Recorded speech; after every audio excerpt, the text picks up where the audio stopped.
escolhido para mudar essa nação. Eu acredito na minha geração. Olá, nação, eu acredito na minha geração. Estamos iniciando agora mais um episódio do Eu Acredito Podcast. Você que chegou em nosso canal e está aqui pela primeira vez, você é muito bem-vindo. Se ainda não é inscrito, já se inscreva no canal, deixe o seu like, ative o sininho de notificações e compartilhe para mais alguém. Fazendo assim, a plataforma vai compreender que o nosso conteúdo é relevante e de fato é, e por si só vai recomendar para mais pessoas. Você que já é inscrito em nosso canal, muito obrigado por você fazer parte da nossa família. E, de fato, essa programação especial acontece toda semana para a edificação da sua alma. É para você, por você e para mais ninguém. Toda semana temos aqui convidados especiais e hoje não é diferente, porque eu trago a essa mesa, pela primeira vez no Eu Acredito Podcast, Pastor Gesiel Dias. Pastorzão, seja bem-vindo ao Eu Acredito Seu Podcast. Seu servo. Uma honra recebê-lo aqui. A honra é toda minha. Vai ter treta hoje? Espero que não. Tan. Que legal, que legal. Eu falei pro pastor Fábio assim, ó. Não me pergunte que eu respondo. Responde tudo, pastor? Eu respondo. Eu não sei até que ponto isso é bom, mas eu respondo. Geralmente eu costumo responder o que me perguntam com muita sinceridade. Eu sempre falei assim, desde do começo do meu ministério, mesmo em meio a muitos erros, um dos meus grandes acertos que eu considero é não ter compromisso com o erro. Ou seja, qualquer dia, qualquer momento, qualquer hora, qualquer minuto que eu descubro que estou errado, eu volto atrás. Até na nossa igreja mesmo, eu falo para os irmãos assim, ó, gente, tudo que eu ensino para vocês aqui, tudo que a gente prega, tudo que a gente ministra, são verdades implantadas por Deus no nosso coração. Qualquer momento que eu perceber que eu estou errado em qualquer coisa, eu venho aqui e volto atrás com toda a humildade para dizer, irmãos, nós entendemos errado. Na verdade, é assim. Isso é nobre, né? Reconhecer erros quando é advertido é nobreza de poucos. Muito difícil. Ô, Fábio, é muito difícil. Principalmente nesse contexto que nós estamos, né? O orgulho de... Tem uma galera... é até um eufemismo falar tem uma galera. A maioria dos pastores, por exemplo, esses dias eu estava conversando com um pastor em Minas Gerais sobre uma conduta da igreja, uma parte ritualística da igreja, que ele me perguntou, ele assistiu uma ministração minha na minha igreja, falando sobre Santa Ceia, sobre a ceia do Senhor, e aí ele falou, você falou uma coisa sobre a ceia assim. Como assim? Eu falei, pastor, pela Bíblia é assim, ó, vamos lá para a Bíblia? Vamos. Pá. Aí ele, pior que é verdade, mas eu vou continuar fazendo igual eu fazia antes. Porque eu já ensinei para o povo assim, agora vir diante do povo e dizer, eu errei com vocês durante 40 anos, isso vai me custar um preço muito caro. Eu falei, aí é com o senhor. Reconheceu diante de você que tinha errado durante esses anos todos. Ele falou, agora eu sei que eu estou errado, mas não vou mudar porque já está estabelecido. É um Saul diante do Samuel, né? Reconhece que tinha feito errado, mas, por favor, não traga isso diante do povo, né? Como vai ficar minha imagem?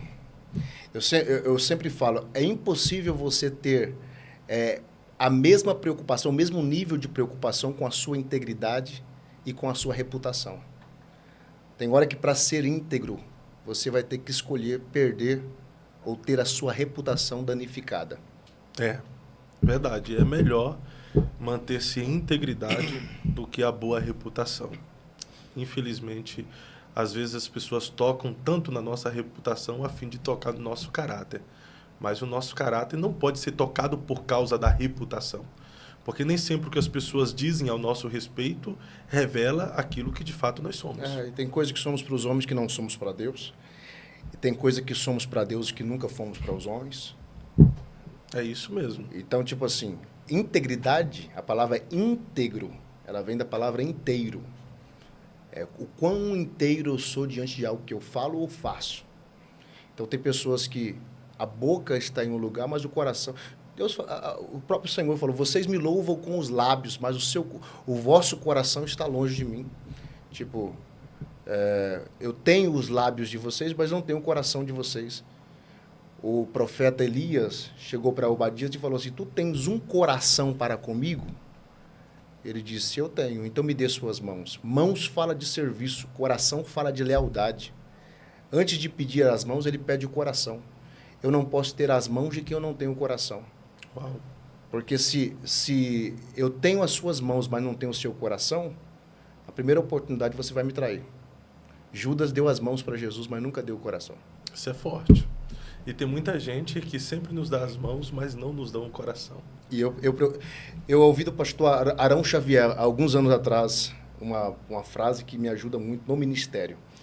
Ele fala assim, 2 coisas que todo ministro precisa ter para ter um ministério, uma vida um pouco mais tranquila, é um lugar de descanso, um refúgio, um reduto de refúgio e pessoas confiáveis à sua volta. Então, eu não dou conta de criar cobra perto de mim. Por exemplo, eu como líder, eu aprendi muito com os erros do meu pai.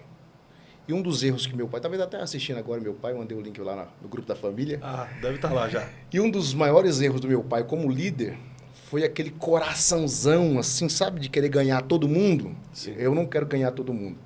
Eu até percebo uma diferença muito grande na liderança de Josué para a liderança de Moisés. E eu percebo que o que causa essa diferença na liderança de Josué para a de Moisés é exatamente frustrações e decepções e feridas que Josué viu Moisés contraindo ao longo da caminhada e deve ter pensado, isso aí eu não vou viver, não. Quando chegar na minha vez, eu não vou... Então, meu pai é aquele... Meu pai é o Moisés. Meu pai é aquele que entra na frente de Deus por causa do povo. Sim. Se for para matar esse povo, risca meu nome do livro da vida. Meu pai ama muito o povo. Sabe? E Josué não. Josué é assim, ó, se vocês quiserem seguir o Senhor, bem. Se não quiser, que se lasque todo mundo. Mas eu e minha casa serviremos ao Senhor. Eu não vou comprar a mesma briga que Moisés comprou, não. Entendeu? Então, tipo assim, meu pai, ele...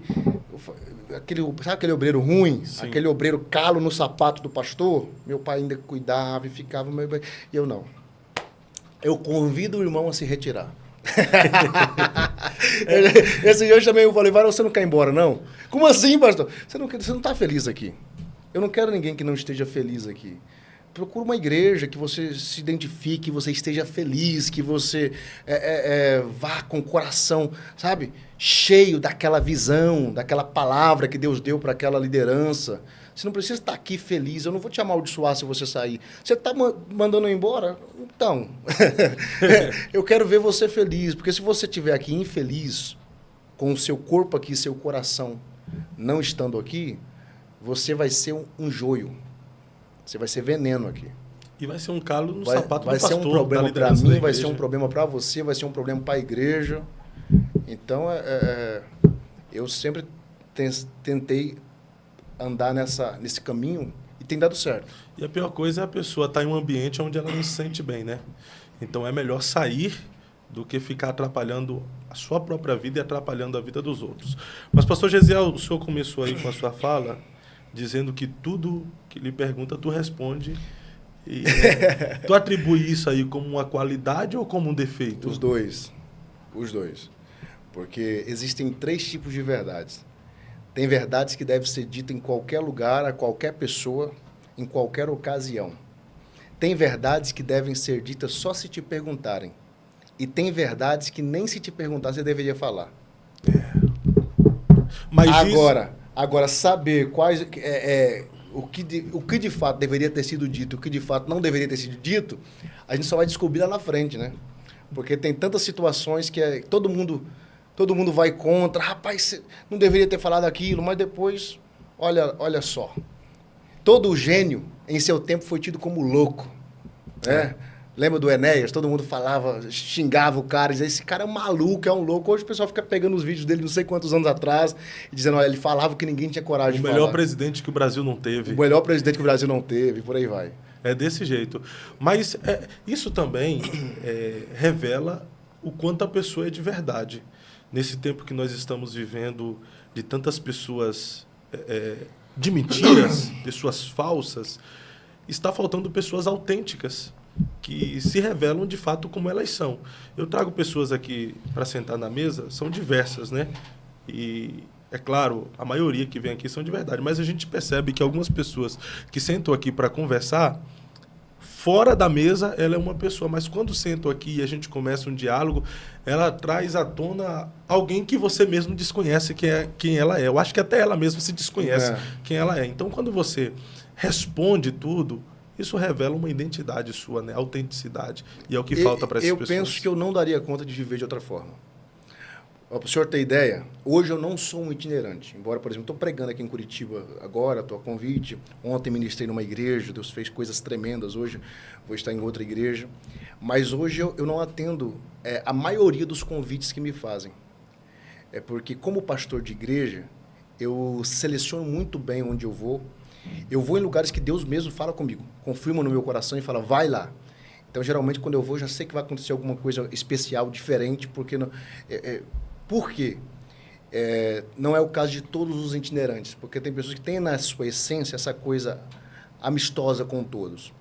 Mas o itinerante em si, o itinerante de verdade, ele precisa, você sabe muito bem, às vezes ele tem que ser cego, surdo, mudo, ele tem que ver e fingir que não viu, ele tem que ouvir e fingir que não ouviu, ele tem que cuidar muito com o que ele fala, porque ele precisa abrir a porta, precisa manter a porta aberta, ele não pode, enfim... tocar em assuntos que vá, isso aqui não é bom para mim, para minha imagem, falar sobre esse assunto e tal. Então, eu nunca fui um itinerante bom. Mesmo quando eu era um itinerante, eu fechava a porta em muitos lugares por falar exatamente, falar o que penso. Por exemplo, eu entendo que a igreja de Jesus é uma igreja só. A igreja de Jesus não tem várias igrejas. O problema da igreja que o irmão congrega é meu problema. Sim. O problema da minha é seu problema, sim. Esses dias eu fui com a minha esposa numa cidade aqui do interior do Paraná, e aí cheguei lá, eu vi um absurdo, tipo assim, uma aberração teológica ali acontecendo, de um bispo que havia vindo para consagrar um casal de pastores muito, muito abençoado, assim, os pastores, uma bênção, são amigos hoje, inclusive. E esse apóstolo que tinha vindo falou assim para eles, olha, quando vocês quiserem ser consagrados a apóstolo, só falar que a gente vem aqui e consagra vocês a apóstolo também. Eu arregalei o olho assim desse tamanho. Como... É só querer? Lembrei de uma história que um amigo pastor contou que uma vez ele foi num lugar que o irmão falou, eu vou entrar aqui dentro desse rio aqui, vocês ficam me olhando que eu vou dar um mergulho e vou levantar apóstolo. Eu trouxe vocês aqui para testemunhar minha autoconsagração a apóstolo. Eu falei, mas como assim? Quer dizer que eu que digo agora quando é que eu quero ser pastor, quando é que eu quero ser apóstolo, quando é que eu quero ser evangelista. Inclusive, foi uma pergunta que me mandaram, acho que foi ontem que eu abri para a pergunta, alguém mandou assim, como eu faço para ser pastor? Eu falei, impossível. Não existe nada que você possa fazer para ser pastor. Não existe nada que você possa fazer para ser profeta. Não existe nada que você possa fazer para ser apóstolo. Qual é o curso que eu faço? Não existe o curso para ser um apóstolo, um profeta, um mestre, um evangelista. Isso é um chamado. Sim, existem cursos que aperfeiçoam o chamado. Você pode fazer curso porque você foi chamado. Isso. Então, porque eu fui chamado, então eu devo investir no meu chamado, no meu ministério. Agora, não quer dizer que porque eu fiz aquele curso, Deus vai me chamar. É verdade. Entendeu? Então, eu vi aquele problema, eu falei, meu Deus, esse pastor, muito simples. Eu falei, esse pastor pode estar prestes a cair em um grande... laço, que é quando você aceita um título que você não tem aquela unção. Você tem o título, mas não tem aquela unção. E isso está acontecendo bastante no Brasil. Tem muita gente cheia de título, mas sem a unção. Fábio, separa. Não. Eu digo que a maioria dos que tem título não tem a unção. Isso é fato. A maioria. E geralmente os que mais se preocupam com o título, geralmente não tem a unção e nem exerce a função. O senhor perguntou, pastor ou apóstolo? Eu falei, tanto faz.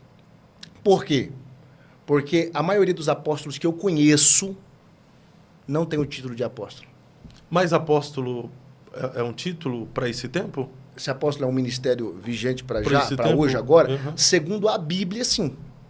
Segundo Efésios capítulo 4, versículo 11, diz que os 5 ministérios são válidos e necessários até que cheguemos à unidade da fé, à estatura de varão perfeito, a varonilidade de Cristo. Enquanto nós não chegarmos lá, todos esses ministérios, eles são válidos e necessários.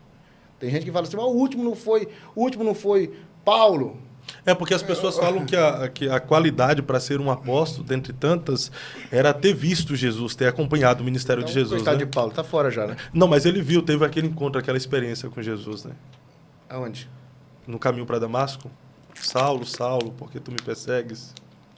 Mas ele viu Jesus entrar e sair no meio de nós. Não, Ele passa naquele crivo que Pedro colocou para Matias? Não, ele não passa, mas o apostolado de Paulo, alguém diz que foi por conta disto, né? Não, o apostolado de Paulo foi resistido pela igreja da época e ele teve que defender o seu apostolado.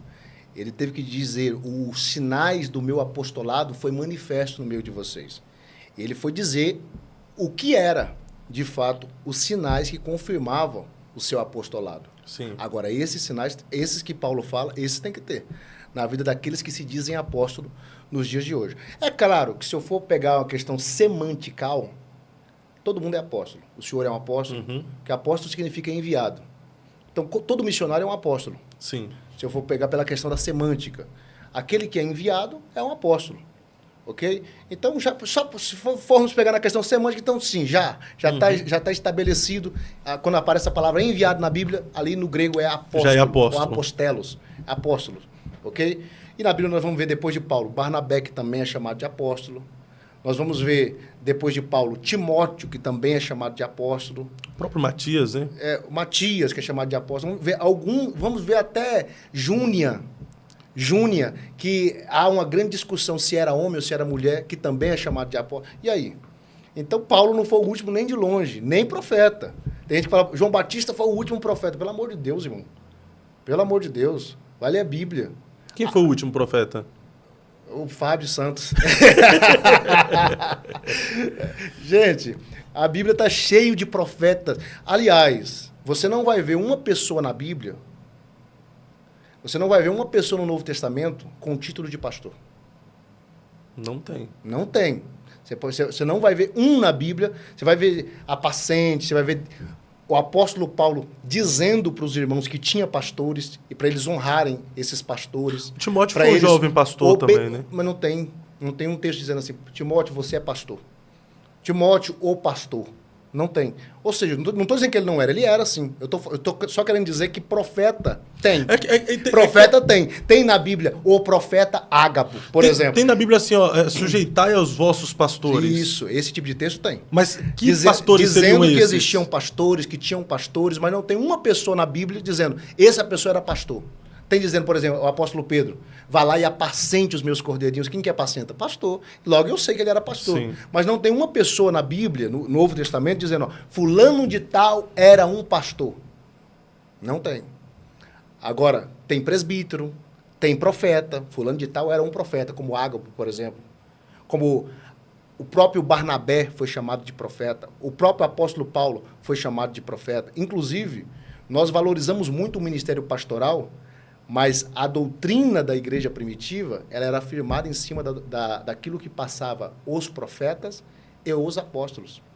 Então, esses ministérios, inclusive o pastor Gesiel Gomes, ele falou nos Gideões uma palavra que eu concordo muito com ele, diz que a igreja brasileira perdeu muito nos últimos anos por não reconhecer os ministérios dos profetas e dos apóstolos. Inclusive o pastor Gesiel Gomes, para mim, é um apóstolo sem título. Para mim, muito pouco me importa, meu irmão, o seu título.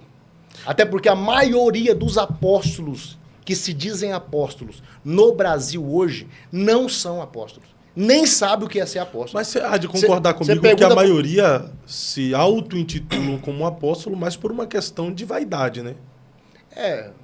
Ou depende do contexto, porque tem contexto que esse título só te atrapalha. Sim, mas geralmente por ignorância usa o título apenas, eu sou apóstolo. O cara... Irmão, cá para nós. A maioria daqueles que se intitulam apóstolos não são apóstolos, não sabem o que é ser um apóstolo, nunca foram, nunca serão, mas não é só apóstolo não, tá? Pouquíssimo, agora vai piorar. Pouquíssimos pastores são pastores. O senhor sabe disso. Uhum. Pouquíssimos daqueles que se dizem pastores e têm o título de pastores, de fato são pastores. Mas o que seria um pastor na sua visão? Pastor tem cheiro de ovelha. Pastor cuida de gente, ama a gente. Pastor tem prazer em apacentar. Quando eu chego numa igreja, que quem está à frente daquela igreja é um pastor, eu conheço de cara. O pastor pode ter 500 membros na igreja. Faltou um, ele sente que faltou. Ele fala, faltou fulano de tal hoje. Ele pega o telefone depois do culto, ele liga. O pastor ele tem prazer para sentar numa mesa dessa aqui e gastar 1 hora, 2 horas, 3 horas conversando, ouvindo o problema. O evangelista não tem essa paciência. O profeta, muito menos. O profeta, o evangelista, você vai contar problema para ele, amanhã, vamos orar, vai dar tudo certo. Agora o pastor não, o pastor te ouve aqui 3 horas e depois fala, tem mais alguma coisa? É verdade. Você quer falar mais alguma coisa? Então a gente tem pastores verdadeiros. Agora, tem um monte que só tem um título. Nunca cuidou de uma pessoa. Nunca discipulou ninguém. Nunca batizou ninguém. Nunca gastou uma noite de sono para cuidar, para levar no hospital. Você sabe que é verdade. Em muitos lugares, infelizmente, isso aqui é uma outra polêmica, na maioria das igrejas tem uma escadinha, que não tem nada de Bíblia nessa escadinha. Primeiro você é cooperador, depois você é diácono, depois você é isso, depois você é aquilo. Vai subindo, vai subindo. É uma escadinha... Eu não sei onde que eles inventaram... Uma escadinha ministerial, né? Uma escadinha ministerial, que eu não sei aonde que acharam essa escadinha na Bíblia, que quem está aqui embaixo tem um sonho, chegar lá em cima. Passou todo mundo? Não, tem exceções. Mas todo mundo sabe que...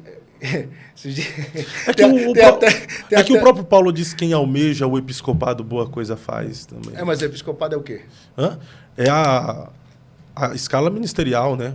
O chamado, a vocação... Não é o episcopado, não é isso? Então, o que seria o episcopado? Episcopado, o bispo, eu chamo de o bispo. O bispo, ele não é uma unção. O bispo é um cargo eclesiástico.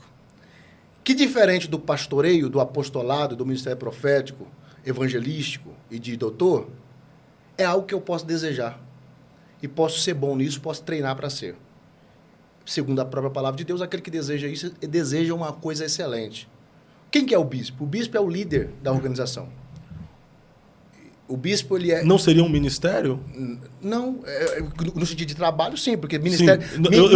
Eu não digo na questão do ministério falado pela Bíblia, mas no sentido de trabalho. É um trabalho. Não é uma vocação, não é um chamado? Não, chamado não. Não é? Não, o ministério esse sobrenatural, não. É um trabalho. É um trabalho eclesiástico, uma função eclesiástica. Não é uma unção. Não é uma unção. Deus ungiu você para ser bispo. Não. Qualquer um do presbitério... O que é o presbitério? É outra polêmica. Presbitério não é aquele irmão que é consagrado a presbítero na igreja. É um conjunto. Não, exatamente. Presbitério é o conjunto dos 5 ministérios. O governo da igreja. Aquilo ali é o presbitério. Qualquer um dentro deste governo que tenha essa capacidade e seja reconhecida pela igreja... pode ocupar essa função administrativa, que é a função do bispo, que significa primus inter pares, o maior entre os iguais, pastor de pastores, aquele que lidera aquela organização. Esse é o bispo. Esse é um problema que traz frustração para o coração de muitos pastores no Brasil e no mundo. O quê? O cara tem um chamado pastoral, mas ele não é bispo. O que é o pastor? O pastor é aquela pessoa que nasceu para cuidar de gente, de almas. Sim. Ok? Uhum. Não necessariamente ele é um administrador. Não necessariamente ele entende de gestão de finanças. Não necessariamente ele entende de eventos, de promoção de eventos. Não necessariamente ele entende de muitas coisas que um líder de uma organização tem que entender para ser bem sucedido. Aí o cara ele é pastor de gente, ele é pastor de pessoas. Ele é um pastor, ele tem uma unção pastoral, mas não tem capacidade natural, administrativa nenhuma. E ele sente que ele não tem chamado, porque a igreja não cresce, as coisas não andam, não funcionam. Ele fica, Deus não me chamou, não. Deus não me chamou, olha como é que está o fiasco, a igreja está devendo a Deus e o mundo, a igreja está numa situação terrível, e ele pensa que ele não tem chamado pastoral. Não, varão, você tem chamado pastoral, você só não é bispo. Você só não tem competência administrativa.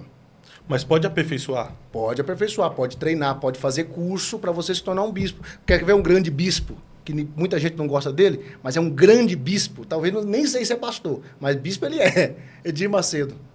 Cara com a mente brilhante. Sabe? Um empresário nato, porque o bispo ele tem que ser empresário. Ele tem que ter aquela visão de empreender. Ele tem visionário. Ele tem que ser visionário, ele tem que ter antevisão. Ele tem que saber fazer eventos, ele tem que saber fazer gestão. A igreja tem que ter gestão. A igreja é a organização. Existem duas partes da igreja, organismo e organização. O organismo, quem cuida dele é Jesus. A igreja, pessoas, quem cuida... Agora, a igreja, organização, CNPJ, se não tiver um bispo competente, com capacitação, não é sobrenatural não, é natural mesmo.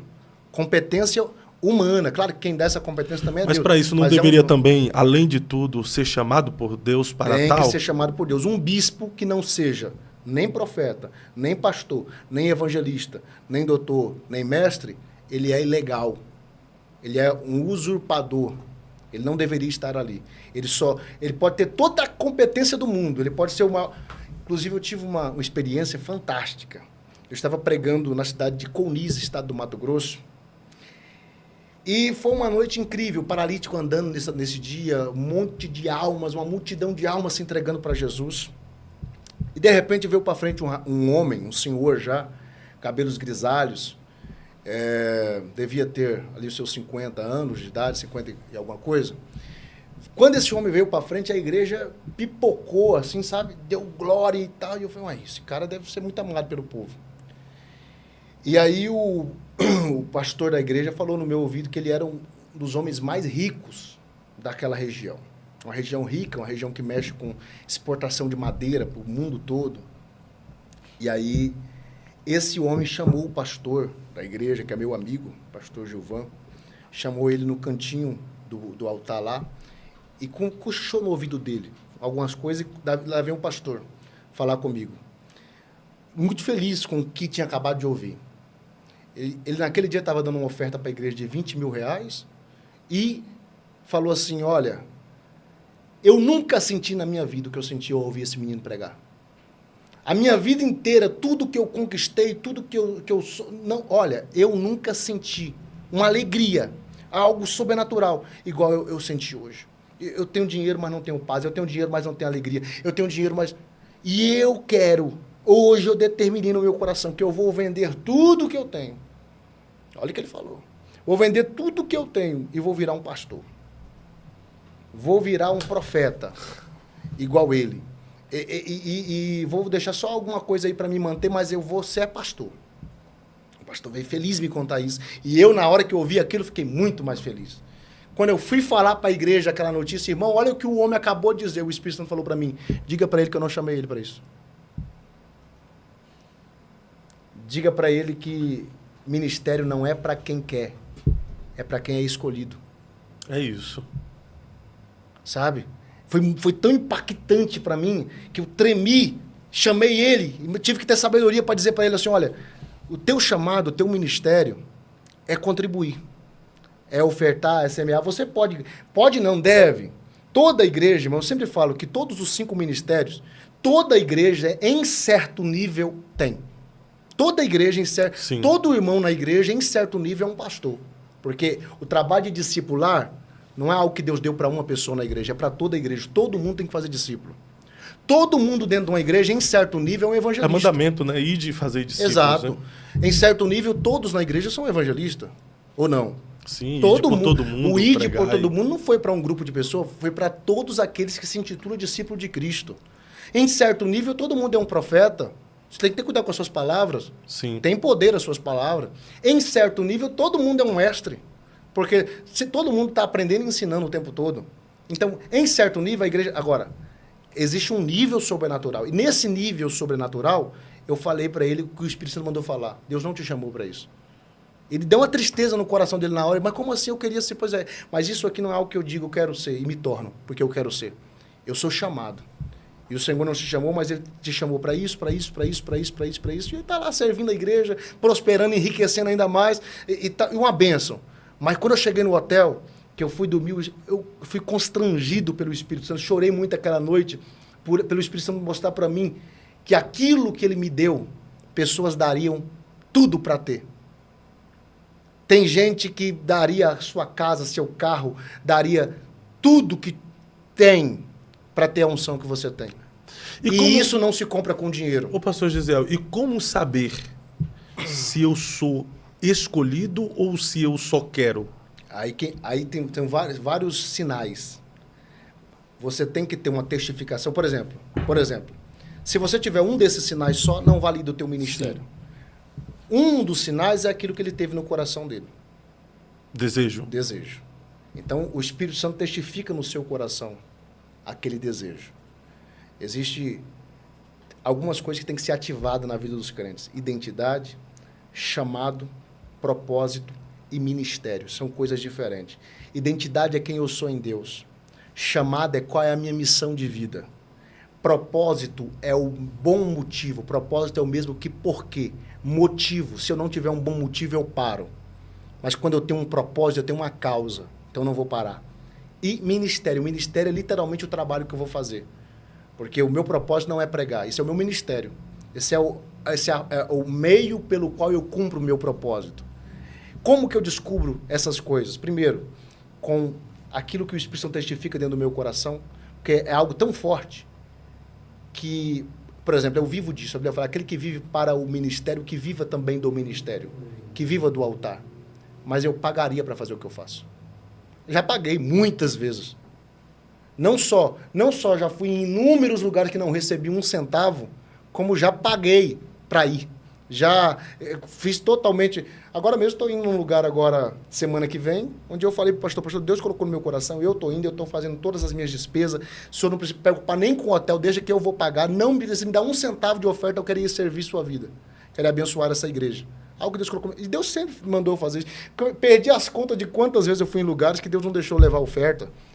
Eu peguei aqui, entreguei para alguém da própria igreja ali, que estava precisando, que Deus mandou entregar. Então é algo que quem tem chamado de verdade não faz por dinheiro. Ele pagaria para fazer aquilo. Mas só isso não é o suficiente. A sua liderança também tem que ver isso em você. A sua liderança é a voz de Deus na sua vida. Pastor, eu não tenho meu pastor falando na minha vida como Deus. Meu pastor é aquele homem que fala comigo e eu falo, vou orar para ver se é de Deus. Meu conselho, procura outro pastor então, se você não crê que o teu ouve a Deus.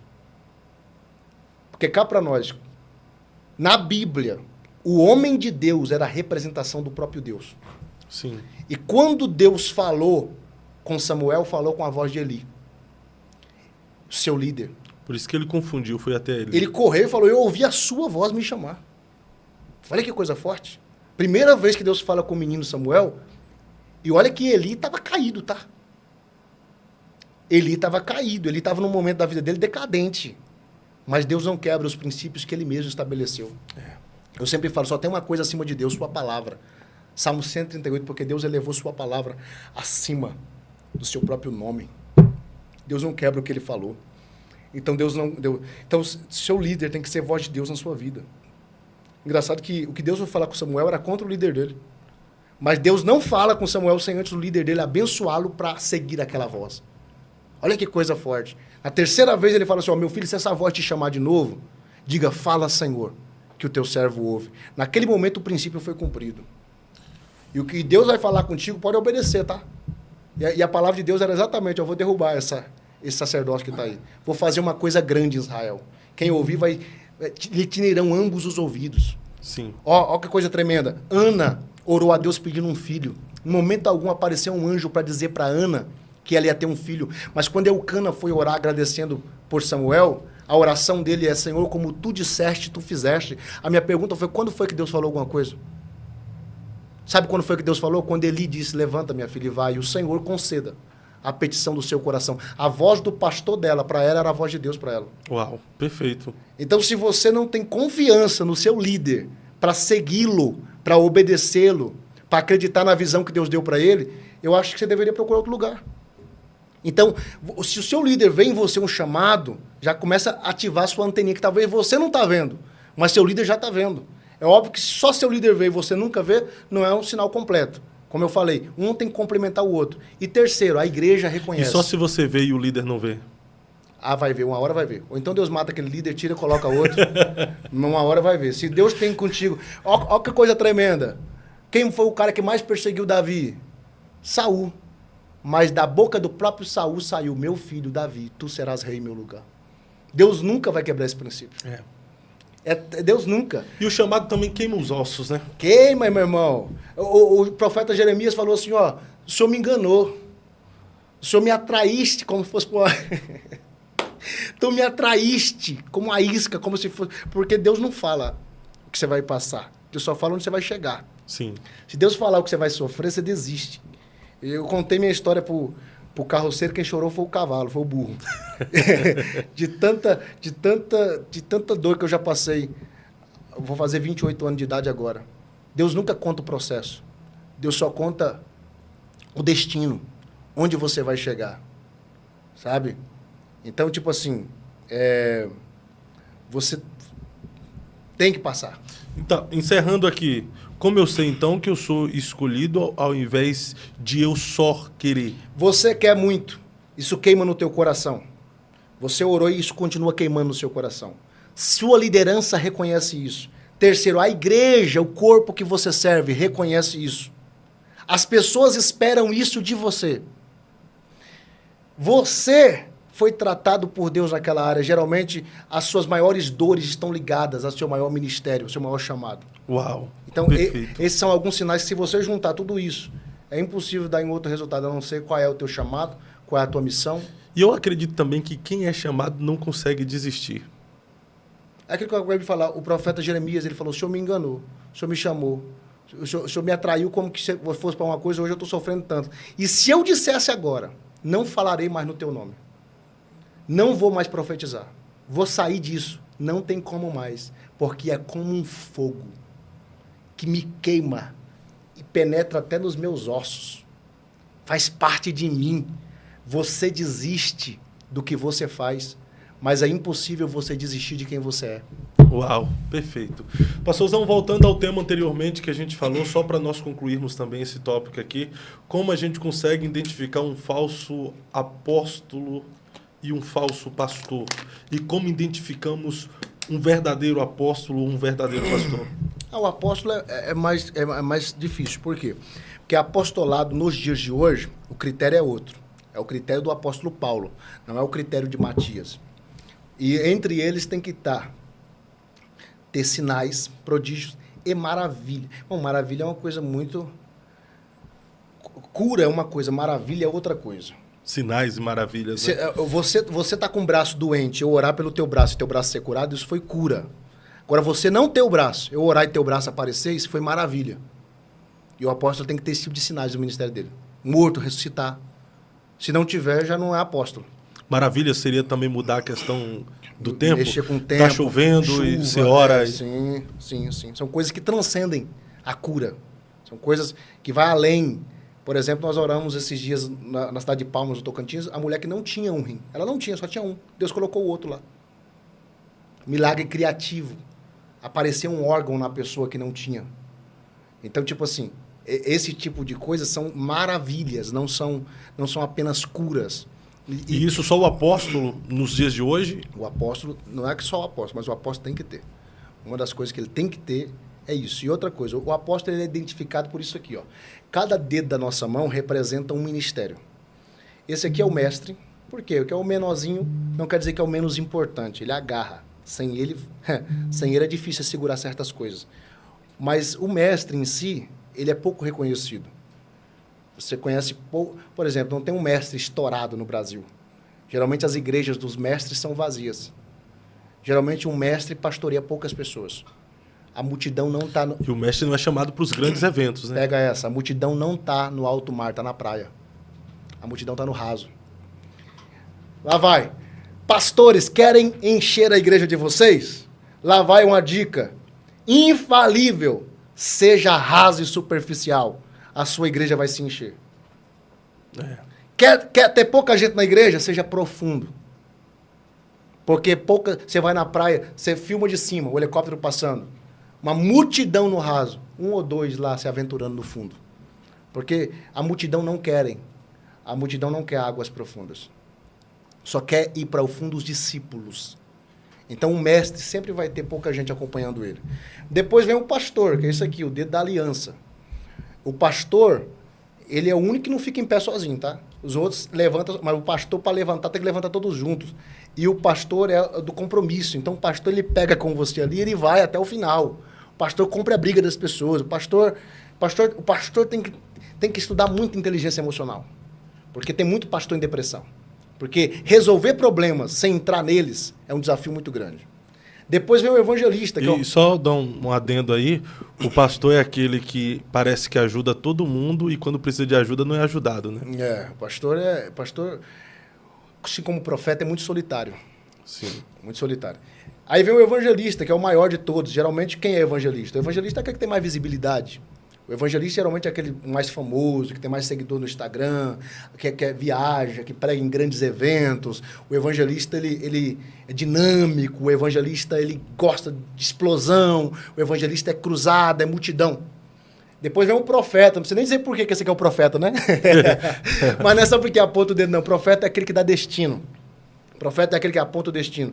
E depois vem um apóstolo. Esse aqui é o apóstolo. E o apóstolo, olha que coisa interessante. Qualquer um que se diz apóstolo não tem isso aqui Então, para ser apóstolo, tem que passar por esses? Não precisa. Ou tem que ter todos os ministérios? Olha aí, pegou agora. Lá vai. O apóstolo é o único que faz isso aqui, ó. Então, como que eu identifico um apóstolo? Por que eu acabei de falar que o pastor Gesiel Gomes, mesmo sem o título, ele é um apóstolo? E outros também no Brasil, que eu identifico e falei, esse é um apóstolo. É porque o apóstolo, você vai encontrar nele um pouquinho de todos os ministérios. O apóstolo, ora você vai ver ele como profeta, daqui a pouco você vai ver Deus usando ele como evangelista, daqui a pouco você vai ver Deus usando ele como mestre, daqui a pouco você vai ver Deus usando ele como pastor.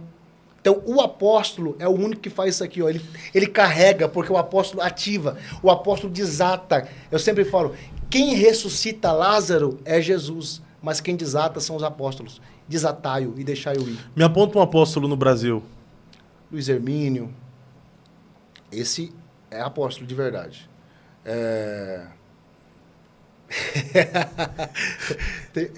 Rapaz, eu penso... O meu pastor Oséias Pontes, eu já falei para ele que ele é um apóstolo. E ele sabe que é. Só que ele não coloca esse título, porque ele sabe que vai dar um problema. Ele prega muito em convenção, na Assembleia de Deus e tal. E aí eu acho que para ele não é bom usar esse título mesmo, não. Porque, irmão, o teu título é o que menos importa. Só fica reivindicando o título quem não tem convicção de quem é. Olha como é que Paulo se apresentava. Meu nome é Paulo. Quem escreve aqui é Paulo. Servo de Jesus. Servo de Jesus Cristo. Apóstolo. Aí o apóstolo só vem depois do servo. Paulo, servo de Jesus, chamado para ser apóstolo. Apóstolo. Escolhido por Deus. Então, tipo, primeira coisa, me chamar pelo meu nome não pode ser uma ofensa. Não pode ser uma ofensa. Me chamar de irmão não pode ser uma ofensa. Tem gente que se sente ofendido quando não é chamado pelo título. Não. Eu acho que qualquer tipo de honra imposta não é honra. Se você impõe que as pessoas te chamem pelo seu título, você tem algum problema de identidade. Como identificamos agora um falso e um verdadeiro pastor? É porque o verdadeiro pastor está lá, João 15, qual que é? Esqueci o texto. O verdadeiro pastor, ele dá a vida pelas ovelhas. João 10. João 10. O verdadeiro pastor, ele dá a vida pelas ovelhas. O falso pastor, não. Ele é como o mercenário que não é pastor. Ele é aquele que está ali só pelo dinheiro. E existe mercenário que é pastor? Você falou, é como mercenário que não é pastor, e existe mercenário que é pastor? Eu acredito que existe um mercenário que é pastor também. Existe? Existe. Teve um pastor que falou aqui que todos os pastores são mercenários.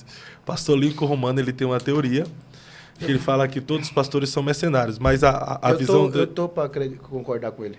A visão... Você já viu ele falando sobre isso? A visão dele é o seguinte, ele fala que na época, os pastores que tinham grandes rebanhos não tinham condição de cuidar dos rebanhos sozinhos. Sim. Então, eles contratavam mercenários para cuidar dos rebanhos. Uhum. Então, os mercenários trabalham em prol de uma recompensa. Aí ele diz que só existe um pastor, Jesus, o bom pastor, aquele que foi capaz de dar a vida pelas suas ovelhas. Se ele falou isso, então eu discordo dele. Ele falou que foi capaz de dar a vida pelas suas ovelhas esse contratou mercenários para cuidar do seu rebanho. Não, nesse texto, o bom pastor é Jesus. Uhum. Se ele falou isso... Ele falou desse texto. Se ele falou que nesse texto o bom pastor ali é Jesus, está correto. E aí eu concordo com ele. Agora, ele contrata mercenários para cuidar do seu rebanho. E aí ele fala bem assim, que todos são mercenários, por quê? Porque todos os pastores trabalham por uma recompensa. Seja a recompensa aqui na terra ou na eternidade, no céu. Eu concordo com ele. Então tu é um mercenário? Sou um mercenário. Sou um mercenário. Agora o texto diz, o mercenário que não é pastor. E existe um mercenário que não é pastor. Então tem um mercenário que é pastor e tem um mercenário que não é pastor. Eu sou o mercenário que é pastor. O mercenário que é pastor cuida das ovelhas de verdade. E o mercenário que não é pastor? E se não for por amor às ovelhas, é por amor ao dono das ovelhas. Por amor ao bom pastor. Ao bom pastor. E o mercenário que não é pastor? Aí é a desgraça. Ele é aquele cara que, de fato, ele trata a obra de Deus como um meio de vida. E só vai estar ali enquanto for lucrativo para ele, humanamente falando. E nem sempre a obra de Deus vai ser bom para você, humanamente falando. Inclusive, esses dias eu entrei numa live, tinha um amigo meu que é coach. Eu não tenho nada contra coach, eu também fiz formação coach. Mas ele estava dizendo o seguinte, a definição de sucesso para ele. Resumindo, se você não tem dinheiro, você não é nada. É isso que eles estavam falando na live. Se você não tem dinheiro, se você não conquistou riquezas, se você não tem uma saúde top, se a sua família... Ou seja, aí eu coloquei assim, ó. Aí ele abriu para pergunta. Alguém tem alguma pergunta? Eu falei, eu tenho. Perguntar não ofende. Eu mandei, o que você me diria de um homem que termina a sua vida sem dinheiro, sem saúde destruída, com quase nenhum amigo perto de si, sem família? Eu estou falando do apóstolo Paulo. Ele foi bem sucedido ou foi um fiasco? Ele ficou bravo com a minha pergunta. Você está querendo se comparar com o apóstolo? Eu não estou comparando nada, eu estou fazendo uma pergunta. Você acha que Paulo foi um sucesso ou um fracasso? Irmão... Na visão de alguns coaches, foi um fracasso. Na visão de alguns coaches, Paulo foi um fracasso. Na minha visão, ele combateu o bom combate, acabou a carreira e guardou a fé. Isso é sucesso para mim. E a coroa da justiça agora já o estava guardada. Agora só me resta receber a coroa. E sabe o que é sucesso para mim? Sucesso é ser aprovado por Cristo. Se Cristo me chamou para ser pobre a vida toda, isso faz parte de um propósito dele na minha vida. Estou falando de pessoas que usam a escassez e a miséria e usa isso como se fosse Deus que tivesse mandado ele viver aquilo, porque ele é preguiçoso, porque ele é procrastinador, porque ele é acomodado, porque ele não vai atrás daquilo que Deus tem para ele. Estou falando de alguém que está nem aí para a sua própria vida. Eu estou a serviço do reino. Se eu precisar enriquecer por causa do reino, eis-me aqui. Mas se Deus quiser que eu nunca ajunte dinheiro nessa terra, também eis-me aqui para o propósito de Deus. Cumpra-se em mim a tua vontade. E você acredita que dentro do propósito de Deus existem pessoas que vivem o propósito para ser pobre e existem pessoas que vivem o propósito para ser rico? Você acredita nessa? Eu concordo, acredito plenamente. Tem pessoas que Deus não chamou para ter dinheiro. Tem pessoas que têm um ministério da justiça, que é um dos ministérios mais fortes da Bíblia. O Ministério da Justiça, que é... Justiça vem da palavra tzedek, tzedakah. É o mesmo que ajudar, dar esmola. Ele tem esse ministério, ele tem que prosperar, ele tem que ser rico. Segundo Coríntios capítulo 9, o Senhor multiplique a vossa sementeira a fim de que se multiplique o fruto da vossa justiça. E por causa de vós, muitos deem graças a Deus. Então Deus tem algumas pessoas na igreja que Ele marca com essa unção para prosperar, a minha pessoa enriquecer, para que se multiplique as obras de generosidade da pessoa. Agora tem gente não, que a Bíblia fala, ó, tendo que comer e tendo que vestir, esteja satisfeito. Agora... Aquele que milita não se embaraça com os negócios dessa vida. Posso falar? É uma coisa que eu sou contra. Não no sentido radical da palavra. Eu acho que não é o ideal de Deus. Não é o ideal de Deus que pastores sejam ricos, financeiramente falando. Eu não estou pregando miséria na vida de pastor não, tá, irmão? Eu acho que o pastor tem que ter dignidade, o pastor tem que ser próspero. Agora, quando eu falo de riqueza, talvez não é a concepção da cabeça de alguém. Porque você vê uma vida digna, para muita gente é ser rico. Sim. Não é isso que eu estou falando. O pastor tem que ter plano de saúde, tem que ter um carro bom, tem que ter uma casa boa, tem que ter uma vida estruturada, não pode estar lá na igreja cuidando da obra de Deus e preocupado com a conta de luz. Não, ele tem que viver uma vida digna. Quando eu falo de riqueza, eu estou falando de acúmulo de patrimônio. A Bíblia fala, aquele que milita não tem que se embaraçar com os negócios dessa vida. É muito difícil criar uma estrutura financeira de empresas, imóveis e tanta coisa e não se embaraçar com isso. E estar disponível para o reino. Ah, eu tenho tudo e eu estou disponível para o reino. Amém. Eu não sei até que ponto isso é verdade, mas se é verdade, glória a Deus, parabéns. Se você tem um coração que o jovem rico não tinha, parabéns para você, glória a Deus. Nunca vamos saber isso. Só vamos saber se um dia Deus te pedir de verdade. Vende tudo que tem e dá aos pobres. E o céu vai revelar muita coisa. Ah, vai revelar, irmão. Porque na teoria tudo de todos é de Jesus. A minha vida é do mestre, meu coração... Meu amigo, ó, o meu maior mestre de Bíblia é o pastor Eduardo Reis, que mora em Camboriú, Santa Catarina. Ele estava pregando uma cidade aqui, no Paraná mesmo, Cianorte. Ele estava falando de dinheiro, de oferta. Parou um rico de Ferrari na porta da igreja. O cara entrou dentro da igreja e viu que o pastor estava falando de dinheiro, levantou a mão e gritou: Ê, pastor, quer dizer então que Deus só quer meu dinheiro? O pastor olhou e falou: você não entendeu nada que eu preguei. É claro que Deus não quer só teu dinheiro. Deus quer aquela Ferrari também. E aí? Deus quer seus carros tudo. Deus quer sua casa. Deus quer suas empresas. Deus quer seus filhos. Deus quer sua esposa. Deus quer seu coração. Deus quer você. Aí o cara achou que foi pouco e mandou: então por que na igreja fala tanto de dinheiro? Ele falou: porque Deus começa sempre pedindo o que vale menos. Uau. Para provar teu coração e tua hipocrisia. Que se não dá o que vale menos, nunca dê o que vale mais. Porque as pessoas são tão hipócritas que falam: eu dei meus filhos para Deus, então dá 100 reais para ajudar aqui na... Não, 100 reais não, pastor. Mas você não deu seus filhos, abençoado. Quem deu o que tem de mais precioso não tem dificuldade de dar o que vale menos. Olha o que está escrito sobre Deus. Aquele que nem mesmo seu próprio filho poupou, como não nos dará também juntamente com ele todas as coisas? O texto é: se ele não poupou o filho, se ele deu o filho, o que ele te nega? Deus não tem problema, é apego com mais nada, irmão. O melhor de Deus não está por vir. O melhor de Deus já veio. O melhor de Deus é Jesus. Se ele deu Jesus, ele pode dar qualquer coisa. Agora, se você deu sua vida, nada deveria ser difícil você entregar. Porque para quem deu a vida, dar dinheiro não é nada.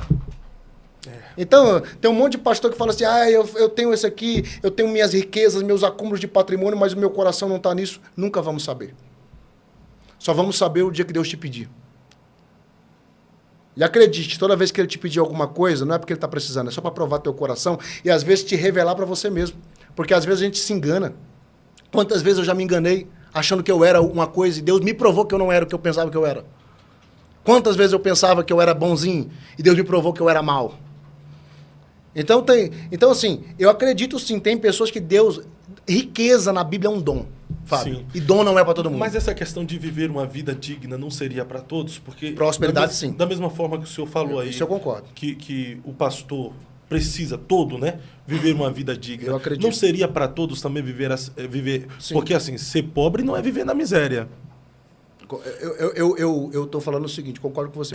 Porque prosperidade Bíblia, eu acho que é para todo mundo na igreja. É para todo mundo, né? É claro. Agora, riqueza é outra coisa. Riqueza para mim é outra coisa. Sim. Riqueza é acúmulo de patrimônio. Riqueza é um dom, que a Bíblia fala: não se glorie o homem na sua própria força, o sábio na tua própria sabedoria, porque o dom de Deus, a riqueza é dom de Deus, ele dá para quem ele quer. Nem todo mundo tem dom de profecia, nem todo mundo tem dom de palavra de conhecimento e revelação. Então nem todo mundo vai ter o dom de riqueza. Tem gente que tudo que toca vira ouro. Eu fico revoltado que eu leio muito, eu leio o livro dos maiores multibilionários do mundo, eles falam que eles não gostam de ler. Imagina. A maioria deles nem faculdade tem. Não gosta de estudar também. Não gosta de estudar, não gosta de faculdade. Aí dá um bug na cabeça da gente que a gente estuda tanto, faz tanta imersão para tentar... E os caras... É dom, irmão. Dom é dom. Dias, sabe aqueles videozinhos que o cara sai bem assim, pegando o carrão? Cara, como é que você fez para conquistar isso? E tal. Qual o segredo? O que você aconselharia um jovem? Aí teve um cara que falou assim: não estude. Aí eu vou te contar, viu? Então, é dom. Como é que pode, né? Mas isso aí a gente já vai para outro tema, mas você que está aqui no nosso canal e ainda não é inscrito, chegou agora, entrou de gaiato no navio, seja bem-vindo ao Eu Acredito Podcast. Já somos aqui o 109º episódio do Eu Acredito Podcast. Já é mais de um ano e quantos meses, Léo? 1 ano e alguns meses aí. Então você que chegou aqui agora e está gostando do nosso bate-papo, ou se não está gostando, está criticando aí também, já se inscreva no canal, porque uma hora ou outra você vai entrar em um podcast aqui, um corte que você vai gostar. deixe o seu like, ative o sininho de notificações para que você seja notificado todas as vezes que postarmos conteúdo novo, podcast ao vivo e também os cortes desse e outros podcasts que estarão por vir. Semana que vem nós temos uma programação toda especial. A partir do dia 7 teremos aqui o pastor Elias Soares.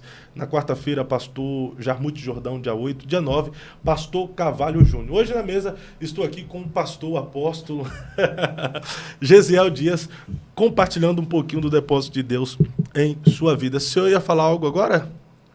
Eu achei que a gente já entrou com tudo, né? O povo... Já entramos, né? Quem que é esse aí que você está entrevistando? eu ia fazer até a introdução agora, porque a gente já... O pastor Gesiel já chegou aqui já soltando tudo, meu irmão. Já entramos com tudo, com o pé no acelerador dos 220. Mas você não conhece? Aqui está, ó, Gesiel Dias, pastor, escritor, conferencista, professor de teologia, casado com a pastora cantora Eliciane Duarte. Pastora, olha aqui, ó. Pastora, você acredita no ministério pastoral feminino? Uai, com certeza absoluta. Bíblico? A Bíblia fala que diante de Deus não existe homem nem mulher, nem gentil e nem judeu. Então, aliás, muitas igrejas que eu passo por aí, eu percebo que as esposas dos pastores são mais pastoras do que eles. O senhor também já deve ter visto em vários lugares onde a esposa do pastor é uma verdadeira pastora. Onde o próprio pastor reconhece, essa mulher aqui que Deus me deu aqui, ela é 70% do meu ministério. Então eu acredito, agora eu não acredito em mulher como regra na liderança da igreja, no governo da igreja. Aquilo que eu falei no começo, ser bispo é uma coisa, ser pastor é outra coisa. Sim. Então, ser pastora no que diz respeito a cuidar de pessoas, sim, eu acredito no ministério pastoral feminino. No que diz respeito a dirigir uma igreja, estar à frente de uma igreja... À frente de um trabalho. À frente de um trabalho, eu também acredito, mas como exceção, não como regra. Mas é bíblico o ministério pastoral feminino? Não tem, a gente vai ter uma base bíblica para... Nós vamos ter na Bíblia mulheres que... exerceram uma liderança. Exerceram liderança. Uhum. Pronto. Pastora, sim. Até porque, irmão, eu também não acredito muito assim que o senhor tem uma unção, sua esposa tem outra. É outra questão. Eu acho que diante de Deus vocês são um. É isso que eu leio na Bíblia, pelo menos. Que vocês são uma só carne. Então eu não consigo entender que você tem um propósito, ela tem outro. Você tem um chamado, ela tem outro. Você tem uma unção, ela tem outra. Se eu pastoreio, a minha esposa está pastoreando juntamente comigo. Então já por aí já morre essa questão, se a gente for olhar por esse prisma. Agora, que tem mulheres com chamados específicos pastoral, isso eu tenho certeza. A Bíblia fala de profetiza, que é algo... Profetiza, isso está escrito assim, profetiza. Sim. Então é uma coisa... Juíza, Débora era juíza. Então, pastora, por que não? Não tem um texto dizendo que tem, mas também não tem um dizendo que não tem. Biblicamente, a gente não vai ter um respaldo para dizer que existe ministério pastoral feminino. Agora, ainda... E nem pode dizer que não tem. Nem pode dizer que não tem. Porém, não tem como alguns discordar que existem mulheres que exercem uma liderança bem melhor do que alguns homens. Com certeza. Eu chamo de exceções. Exceções. No que diz respeito à liderança da igreja, Sim, ao governo da igreja. Perfeito, então. Então, o pastor Gesiel é casado com a pastora e cantora Eliciane Duarte, pastor presidente da Assembleia de Deus Plenitude do Reino em Teresina, no Piauí, sênior da Escola de Revelação Bíblica Rema School.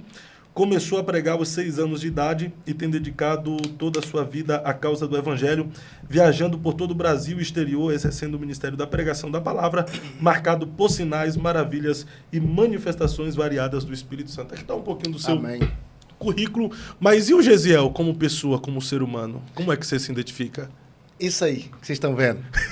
Sincero, simples. Eu me considero uma pessoa muito simples. Para mim, tudo é natural. Para mim, comer num restaurante chique, comer dentro de uma latinha de marmelada é a mesma coisa. Tudo é normal para mim. Tudo é normal. Deus me deu uma inteligência emocional muito boa para lidar com até conflito, problema, situações. Eu tenho uma tranquilidade muito grande para lidar com qualquer coisa. Uma coisa para me tirar, para me abalar emocionalmente, tem que ser muito, muito pesada. Eu acho que o processo, a vida me fez ficar forte. Eu choro diante de Deus. Diante de Deus eu sou uma manteiga derretida. Choro muito, me derramo. Agora, na vida, sou aguerrido, vou para cima. Sou um cara muito família, muito leal aos meus amigos, sabe? Eu não tenho muito conveniência, assim, sabe? Sou de poucos amigos por causa disso, porque eu gosto de pessoas que são verdadeiras comigo, então sou verdadeiro com as pessoas. E admiro isso. Quando eu vejo alguém assim, duas coisas que me chamam muita atenção em alguém, assim, nas minhas linguagens de amor, digamos assim, que faz eu me identificar com a pessoa e já gostar dela de cara. É quando eu percebo que ela é sem filtro, ainda que eu discorde de tudo que ela está falando. Uhum. Ainda que eu discorde de tudo, mas eu percebo que ela é verdadeira. É aquilo ali. Autenticidade, Autenticidade. E trabalho. Eu gosto de gente que trabalha. Que legal. Gente que luta, gente que acorda cedo e vai pra cima. Não é mimizento, não fica lá... Se vitimizando. Se vitimizando, reclamando da vida. Então, isso eu valorizo muito essas coisas. Ô, pastor Gesiel, eu conheci o senhor solteiro. E solteiro, tu já viajava ao Brasil na época, né? Eu vou fazer uma pergunta aqui e não quero te comprometer com ninguém. Mas você é um cara presença, bonito, né? Gentil Obrigado. aspecto. Logo hoje que eu fiquei do meu perfil mais feio, eu sou mais bonito de... Não, rapaz, o cara eu sou bonito de costa. Ele é um pastor bonito, irmão. E ele viajou não é, Léo? Concorda comigo? Bonito, presença. Rapaz, eu acredito que macho de verdade, é o cara que tem a capacidade de reconhecer outro macho bonito, velho. Por exemplo, o Fábio Santos. É o Thales Roberto bonito. Poxa vida, cara, todo mundo fala que eu sou o Thales Roberto. Ele é a versão do Thales Roberto bonito. Só no canto igual, mas todo mundo tá dizendo que eu tô parecido com o Thales. Olha aí, Thales, ó. Posso ser seu cover. Deixa o cabelo ficar Black Power, assim, mais pra ter que ficar igual o Thales Roberto. Aí pronto. É porque você falou que eu sou o Thales bonito, então quer dizer que o Thales é feio? Não, o Thales é feio. O Thales não é bonito, não. Pelo amor de Deus. Mas é ungido. É ungido, né? Ungido. Então, agora, pastorzão, cara, você é bonito, viajando o Brasil, na época, como solteiro, né? Pode ser que aparecia bastante pessoas, meninas interessadas, principalmente pregador, que viaja, tal, enfim. Você foi muito assediado? O pastor, o pregador em si, ele já sofre esse assédio. Na sua época de jovem, você foi muito assediado? Se sim, como vencer as tentações e os assédios no meio da caminhada ministerial? A resposta é sim, mas na maioria das vezes, por causa do nosso meio, não é aquele assédio de eu quero ir para a cama com você. É aquele assédio que eu quero casar com você mesmo. Por causa do meio. Sim. Eu falo assim, o ambiente sempre... Não é que na igreja não tem mulher sem vergonha, não, irmão. Tem, na igreja, tem homem, tem mulher, tem tudo. Mas, geralmente, a maioria das mulheres não. Via aquele homem que... tem muita mulher que tem o sonho de casar com um pastor, casar com um pregador. Sim. Casar com... E eu acho isso maravilhoso. Acho isso uma benção. Inclusive, se eu tenho alguma varoa orando para casar com um pastor, com um homem de Deus, parabéns para você. E se comporte como se já fosse. Eu sempre falo que o maior segredo de Ana é se comportar segundo o sonho dela, enquanto ainda não era. Uau! Ela tinha um sonho de ser mãe, mas não era mãe de qualquer um, ela queria ser mãe de Nazireu. E mãe de Nazireu não pode tomar vinho. É por isso que todo mundo bebeu aquele dia, menos ela. Tá embriagada, mulher? Não tô. Eu não tomei vinho. Ela sabia que mãe de Nazireu, o anjo disse para a mãe de Sansão, a partir de agora tu não podes mais tomar vinho, porque o que vai nascer de ti é Nazireu. E ela já se comportava como se fosse mesmo sem ser. Então, pensa no tipo de homem que você quer casar e já se comporte. Você também, varão. Pensa no tipo de mulher que você quer casar e já se comporte segundo o seu sonho. Então, sempre teve demais. Agora, como fugir, como vencer as tentações da mocidade? Como vencer essas tentações? Porque Grava o que eu vou falar. Só concluindo, tu sabe que tem uma galera aí que não pode vacilar. Se alguém der moral, ele sai aí aprontando e acaba prejudicando o ministério itinerante, que é um ministério nobre. Porque por causa de todos pagam, né? Eu acho que isso é presente em qualquer lugar, não é só na vida itinerante. Uhum. Aliás, eu acho que na vida local, ministério local, isso é mais perigoso ainda. É aquela coisa da água mole e pedra dura. Porque o cara que tem uma deturpação de caráter, que ele apronta, ele peca nos lugares que ele vai pregar, que ele viaja, encontrou, conheceu, ficou com a pessoa, é uma questão menos comum. Mas todo ser humano, ele pode cair. Sim. Então, às vezes, homens de Deus, homens de caráter caem também. Também. Por quê? Por causa da convivência. Tá ali o tempo todo, dentro da mesma sala, no gabinete, aquela convivência, e aí começa a ficar íntimo demais, e por aí vai. Então, eu não tô falando de casos. Acaba ficando mais perigoso, às vezes, o ministério local. Mas eu vou dar uma senha, uma chave, que não é minha. Essa frase é do pastor Eliseu Rodrigues. Inclusive o pastor Eliseu Rodrigues, chamei ele para um debate, ele correu, viu? Depois a gente tem que fazer aquele debate. Aí o que acontece? O pastor Eliseu Rodrigues falou uma frase muito top, maravilhosa. Inclusive o pastor Eliseu Rodrigues, para mim, um dos maiores pregadores do meio pentecostal do Brasil hoje. Sim. Quando estiver sozinho, não fique ocioso. Quando estiver ocioso, não fique sozinho. Frase do pastor Eliseu Rodrigues, fenomenal. Quando você estiver sozinho, é um perigo. O hotel, a solidão, é um perigo. Tá sozinho? Não fique com a mente vazia. Tua mãe já te dizia que mente vazia é a oficina do diabo. Então, tá sozinho? Vai orar. Tá sozinho? Vai estudar. Tá sozinho? Vai se encher das coisas de Deus. Espiritualiza o ambiente. Não deixa vaga. Não deixa sua mente vaga para Satanás. Tá sozinho? Não fique ocioso. Tá ocioso? Tem dia que você tá ocioso. Sim. Davi ficou ocioso. E problema, ficou ocioso e sozinho. Tá ocioso, não fique sozinho. Tenha sempre aquele amigo para ligar. Tenha sempre aquela pessoa mais espiritual que você, no seu codigente, no seu network, no seu ciclo. Tenha pessoas que te aproximam de Deus, que você pode ligar e dizer, amigo, tô sendo tentado. Tô sendo tentado. Tô prestes a cair. Me ajuda. Olha o demônio que apareceu aqui. Olha a situação. Geralmente, quem confessa a tentação não vai precisar confessar pecado. Perfeito, perfeito. Pastor Gesiel, o senhor também tem um ministério profético. Cara, esse tema é um tema bastante relevante e necessário para esse tempo, porque hoje nós vivemos os extremos. Ao mesmo tempo que nós temos os cessacionistas que não acreditam mais nos dons do Espírito Santo para esse tempo, nós temos uma galera que está banalizando o movimento pentecostal, aqueles que acreditam nas manifestações do Espírito Santo, dos dons espirituais neste tempo. E eu já te conheço há um tempo, teu ministério profético de profecia, de mistério de Deus, de cura, de milagres e de sinais. E eu até vi esses dias que você estava fazendo uma conferência, um curso sobre desmascarando... O espírito do engano, os falsos profetas. Os falsos profetas.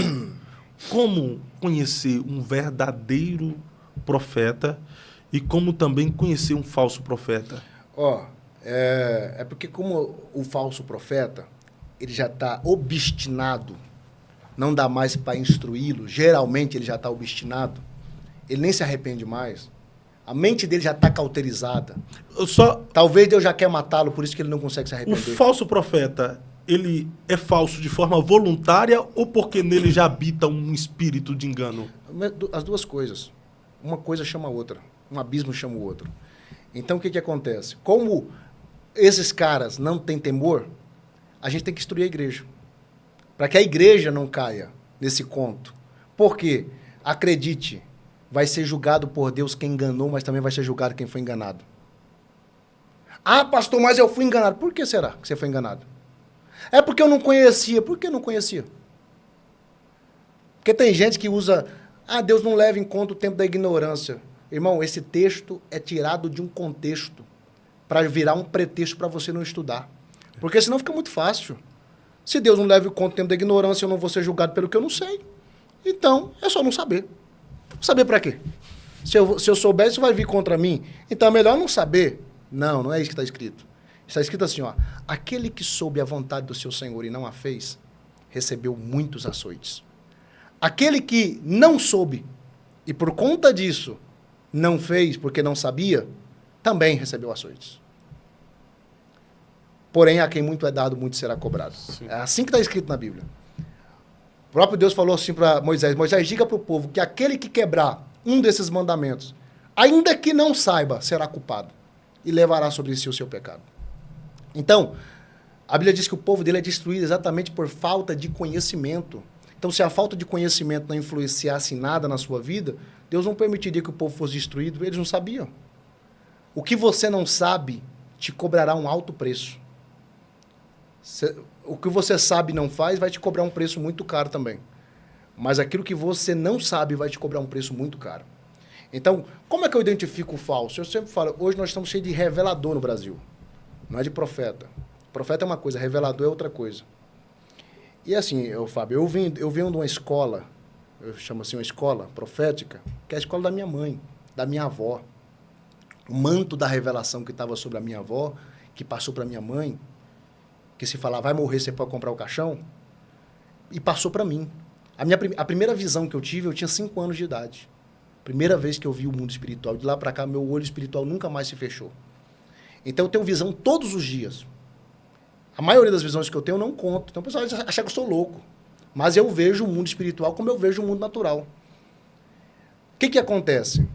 Essa é a minha escola. Uma época que não existia Orkut, que não existia Facebook, que não existia Instagram, para pesquisar a vida das pessoas. Não existia aplicativo. Não existia aplicativo de polícia em celular de profeta. Meu celular fica na mão de todo mundo.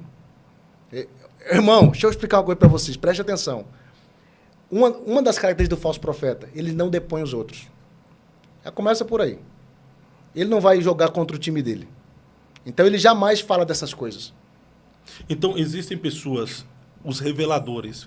Revelador, revela tudo, não revela nada. Esses reveladores. Revela seu nome, seu CPF, seu RG e não te dá nenhum destino. Profeta aponta destino. Até hoje eu não entendi o porquê muitos ficam revelando CPF, CNPJ, RG. Qual o propósito? Deus revela. Mas qual o propósito de Deus revelar o CPF? Aí tem que ver com Deus. Eu só acredito na revelação de algo se tiver a ver com aquilo que Deus vai falar. Por que Deus revelou o seu nome? Deus vai mudar em que revelar o seu nome? Mas a Bíblia está cheia disso. Jesus foi quem começou esse negócio de revelar o nome das pessoas. Jesus chegava nas pessoas e falava o nome da pessoa. Me segue, Mateus. Mas como é que sabe meu nome é Mateus? Me segue. Zaqueu, desce daí. Como é que ele sabe que meu nome é Zaqueu? Mulher, tu já tivesse 5 maridos, que tu tem agora não é teu. Natanael, tu tá abismado? Eu te vi debaixo da figueira. O quê? Só porque eu falei que tu te vi debaixo da figueira, tu vai ver coisa maior do que essa a partir de agora. Então Jesus trabalhava com revelação na Bíblia, detalhes. Vai até a rua chamada direita, endereço. E por aí vai, nomes. O profeta Eliseu, a Bíblia fala que Deus revelava para ele até o que o rei pensava na cabeça dele quando estava na cama. Então Deus revela assim detalhes. Agora tem que ter um sentido. Tem que ter um propósito. Tem que ter um propósito. O que vai mudar a sua vida eu falar seu nome? Em que vai mudar a sua vida eu falar seu CPF? Em que vai mudar a sua vida eu falar teu endereço, o nome do seu pai, o nome da sua mãe? A não ser que tenha a ver com a mensagem que Deus está trazendo. E aquela mensagem que foi profetizada se cumpra. Foi charlatanismo. Foi pura enganação. Ou, porque tem 2 tipos de revelador. Tem uns reveladores que trabalham debaixo de um espírito de adivinhação. Vamos falar tudo isso no nosso seminário sobre os falsos profetas. O espírito de adivinhação, e tem outros não, que é só truque mesmo. É só leitura quente, é só técnicas, porque tem livros que tem curso que as pessoas fazem que descobrem até o que você comeu no café da manhã semana passada. Sem ter dom nenhum. Sem ter nem demônio nem Deus. E como a gente consegue discernir se é espírito de adivinhação, de enganação, para ser uma piroctonia ali, uma piroctenia, alguma coisa assim? Charlatanismo. Atos capítulo 16, não é isso? Isso, da menina vidente, isso. Né? Atos capítulo 16. Preste atenção. Olha o que o espírito de adivinhação faz. Primeiro, a finalidade dele é lucro. Segundo, é um espírito bajulador. Terceiro, não gosta da palavra. Quarto, não se submete à autoridade espiritual. Eu vou estar dando algumas características. Primeiro, você conheceu um cara que a finalidade dele, irmão, ninguém é bobo. Talvez o cara te engane no primeiro dia, no segundo, no terceiro, no quarto. Se ele continuar te enganando, aí a culpa já é sua. Você percebe que tudo é sobre dinheiro. A finalidade é sempre dinheiro. Olha o que diz a Bíblia. Vendo os senhores daquela mulher que era adivinha, que Paulo expulsou o demônio dela, que a esperança de seu lucro era perdido, prendeu a Paulo e a Silas. Que o problema desse pessoal é dinheiro. O que eles querem? Dinheiro. Tudo, no final, é dinheiro. Ok? Segundo, bajuladores. Só entrega a chave. Só entrega a vitória. Só entrega, pega a sua... O cara tá com a vida toda errada. E o cara diz, eu tô contigo, tu é meu filho, eu te amo, tu é o meu cheiroso, tu és o meu querido. Não tem toma vergonha na cara, se conserta, muda de vida, se arrependa. É só bajulação. Como aquela mulher bajulou a Paulo e a Silas. Eis aí 2 homens de Deus, 2 verdadeiros homens de Deus. Paulo podia ter caído no conto. A mulher está me elogiando, vou deixar, vou receber. Paulo apontou o dedo e disse, sai dela, espírito maligno. Ok? Então vamos lá. Bajulação. Terceiro, Não gosta da palavra. Todo falso profeta tem uma característica. Você pode ver, é só aquilo mesmo. É só revelar teu nome, teu CPF, teu RG, o nome do teu cachorro. Não tem Bíblia. Não tem fundamentação bíblica. Todo profeta verdadeiro carrega uma palavra. Carrega consigo uma palavra. A palavra profeta vem de borbulhar. Borbulhar, aquele que está entregando, está borbulhando, está fluindo. Há um rio de Deus fluindo daquela pessoa. Ela tem uma mensagem de Deus. Ok? Então, perceba, quem não gosta de palavra, só gosta do repleplé, do movimento, de rodar, de pular, não gosta de Bíblia, já liga as anteninhas. Outra coisa, não se submete à autoridade espiritual. O que é ser o pastor? Onde é que você toma ceia? Na mão de quem você dizima? Você se submete a quem? A ninguém. Eu sou a sua igreja. Eu mesmo me ungi. Eu sou meu pastor, fui ungido no monte, orando. Então cai fora. Então essas são algumas características que se a igreja observar, só isso. No Brasil hoje, pastor Gesiel, dificilmente assim eu vejo um profeta que profetize verdades. Geralmente é profeta que profetiza chave, bênçãos. Os profetas que estão na mídia, por exemplo, eu nunca vejo os caras profetizando algo que leve as pessoas ao arrependimento, trazendo juízo. Eu vejo profetas profetizando para grandes influências, para receber prêmios ou para receber seguidores. O que está acontecendo com os profetas no Brasil? É porque, na verdade, a profecia em si... Tem uma diferença do profeta para quem tem um dom de profecia. Uma coisa, existem 9 classes de dons espirituais, mas existem 5 dons que é chamado de dons ministeriais. O profeta de ofício é uma coisa, o cara que tem o dom de profecia é outra coisa. Quem tem o dom de profecia, você só vai ver ele falando coisa boa mesmo. Porque está na Bíblia que o dom da profecia está limitado então, a consolar e aquele exortar ali. Não, pode pegar o grego, não é exortar de bater, é animar. A consolar, animar e edificar. Então, quem tem um dom de profecia está ali para edificar, para consolar, geralmente é para trazer um consolo e para trazer um ânimo. Então, o dom de profecia, quem tem um dom de profecia nunca vai corrigir. Geralmente, é só para trazer coisa boa. Não, ele pode corrigir com a palavra, mas geralmente... Com o dom da profecia, não. Com o dom da profecia, agora, vamos lá. O cara está vivendo uma vida toda errada. Deus vai me dar uma palavra de profecia dentro do dom, não para corrigi-lo, e sim para liberar uma bênção sobre a vida dele? Eu particularmente não acredito. Mas é o que acontece no Brasil hoje. Eu particularmente não acredito. Eu acredito que Deus pode dar uma palavra de bênção, pode falar do que Deus tem com ele, mas Deus vai dizer o caminho. O que ele tem que fazer? Porque toda promessa de Deus é condicional. Toda promessa do Senhor é condicional. Então eu vejo por esse prisma. E Deus não quebra princípio, né? Deus não quebra princípio. Até as eu não acredito que foi Deus que falou. Porque até as bênçãos de Deuteronômio ali, antes de tudo, existe um caminho, né? Um condicional, né? Se me ouvirdes e obedecerdes, né? Toda promessa de Deus tem um condicional. Deus, irmão, ele volta atrás no que ele falou. Sim. Se você descumprir o condicional, 1 Samuel capítulo 2. Eu havia dito que perpetuaria o meu nome sobre a casa de Eli. Mas agora, longe de mim tal coisa. Porque eu honro os que me honram, mas os que me desprezam serão desprezados. Ou seja, eu falei, mas esquece que eu falei. Vocês me desonraram. Então, tem que ter... Pode profetizar a bênção para quem está no mundo? Pode, mas tem que dizer o que ele tem que fazer para alcançar aquela bênção. O que Deus quer dele. Ok?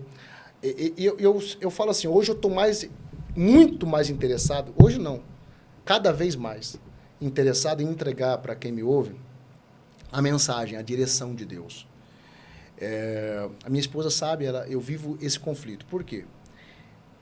Mas aí eu entro naquele dilema também da preocupação com a reputação ou com a integridade. O Senhor já tem me confrontado sobre isso.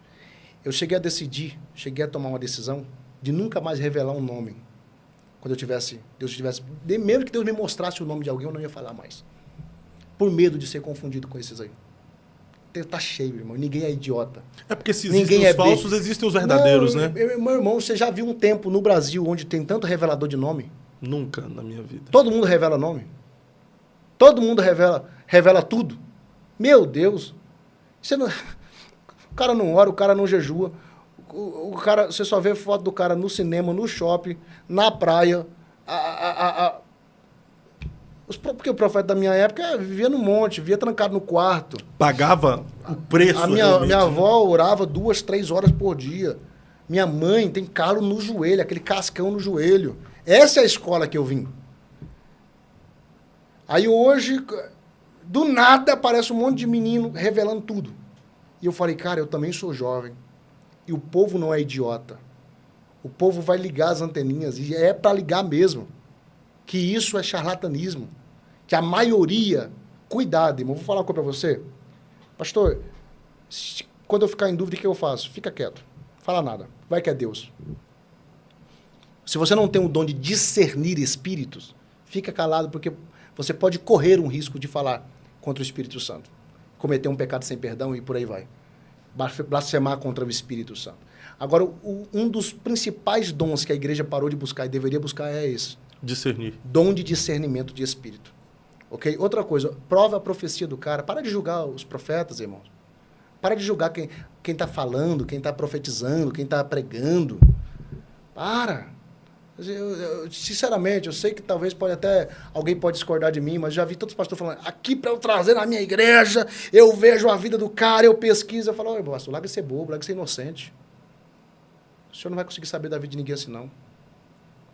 Ninguém conhece ninguém olhando a rede social da pessoa, não. Verdade. Desculpa, pastor, mas o que tem de escândalo, o que tem de pastor, de pregador, de cantor por aí, que o Brasil ama, e eu conheço os bastidores. Eu sei que o cara é um hipócrita, ele é podre, ele não é nada daquilo que ele demonstra ser em cima do altar. Mas as pessoas acham que ele é perfeito, porque ele sabe que a igreja espera dele, a imagem que ele tem que passar, e ele pinta essa imagem na rede social.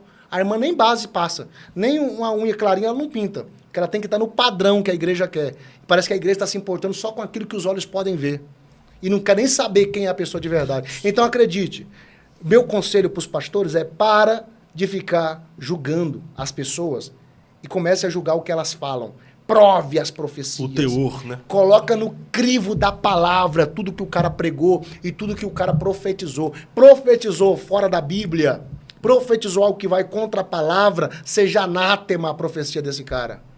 E outra coisa, é bom também salientar que alguém que errou o ano passado não quer dizer que ele está errando esse ano. Foi, né? uma das coisas que eu falei no debate agora que tive semana passada. O rapaz falou para mim assim, alguém que errou, profetizou uma profecia e não se cumpriu, o senhor caracteriza como falso profeta? Eu falei, não necessariamente. Tem aquele que não se cumpre a profecia porque de fato é um falso profeta. E tem aquele que errou, vacilou. Se deixou levar pela emoção. Fábio, todo dom tem que ser amadurecido. Todo dom ele tem que ser amadurecido. Ok? Nenhum dom vem totalmente pronto. Eu não comecei entregando a revelação como eu revelo hoje. Eu até perguntava. Você está passando por um problema com seu pai? Assim. Tô, como é que você sabe? É porque Deus mandou te dizer isso e isso. Mas não tinha aquela coragem, tipo ontem na igreja. Tantas pessoas, Deus revelou tantas pessoas, detalhe, que só Deus e a pessoa sabia. E eu falo, eu não estou perguntando, eu estou afirmando que a senhora está vivendo isso, que o senhor está vivendo isso. Mas se for mentira, o senhor pode gritar, mentira do pastor, não estou vivendo isso. Ô, pastor Gisel, mas como vem essa convicção, assim? Como é que é? Deus fala, você ouve, você vê? Deixa eu só terminar essa primeira parte, que eu vou falar isso aí, Sim. que é muito importante ser dito. Essa pergunta que o senhor fez agora. Aí o que acontece? Tem o cara que erra porque é um falso profeta, mas tem o cara que errou porque ele é imaturo. E nós temos que ter maturidade para identificar o imaturo. Só identifica o imaturo quem é maduro. Então, o que eu preciso fazer? Eu preciso identificar se é um problema de caráter ou se é um problema de discipulado. Sim. Então, eu tenho discípulos que eu tive que chegar e falar para eles, cara, Deus não te revelou isso que você falou hoje. Revelou? Não te revelou. Deus não te falou isso. Por que Deus não me falou? Porque o que você falou vai contra o que a Bíblia diz, irmão. Olha o que está escrito aqui, ó. E o senhor falou que a irmã vai viver... Como que você falou que a irmã vai separar do marido dela? Você está ficando doido? Mas... Não vai acontecer isso. É assim, ó. Eu preciso ir pelo crivo da palavra. Toda profecia nos dias de hoje está submetida ao crivo da palavra. Ok? Agora, eu tenho que ser maduro para entender que aquele irmão pode ter errado aquele dia. Não quer dizer que ele é um falso profeta. Na Bíblia tem profeta verdadeiro errando a profecia. Quem? Ágabo.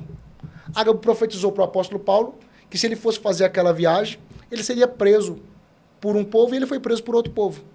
Não quer dizer que o profeta é mentiroso. Ágabo, a Bíblia diz que é um profeta verdadeiro. E tem na Bíblia profeta acertando tudo e é profeta de mentira, como Balaão.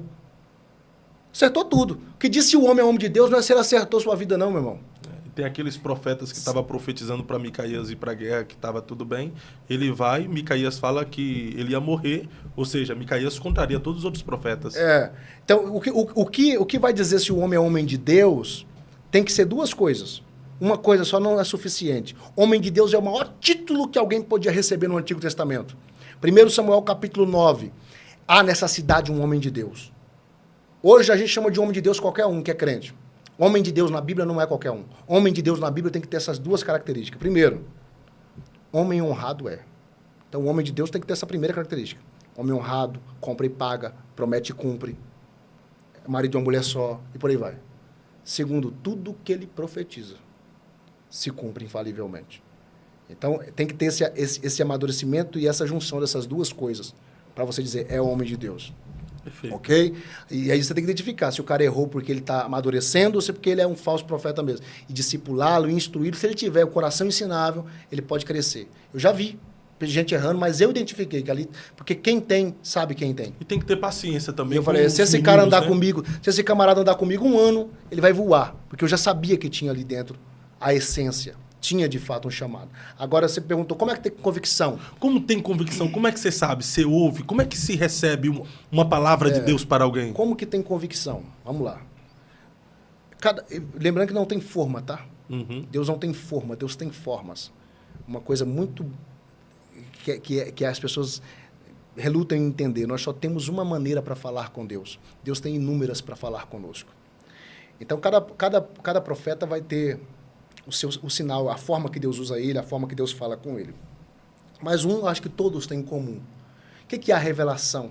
No sentido, nós usamos a palavra revelação, mas na Bíblia está a palavra do conhecimento, é o nome do dom. A gente chama de dom de revelação, que é ter uma ciência do que está se passando na sua vida. É uma convicção plantada pelo Espírito de Deus no teu espírito. Pastor, mas essa convicção vem do nada? Deus te deu o dom, você já tem essa convicção? Não. Aí que tá.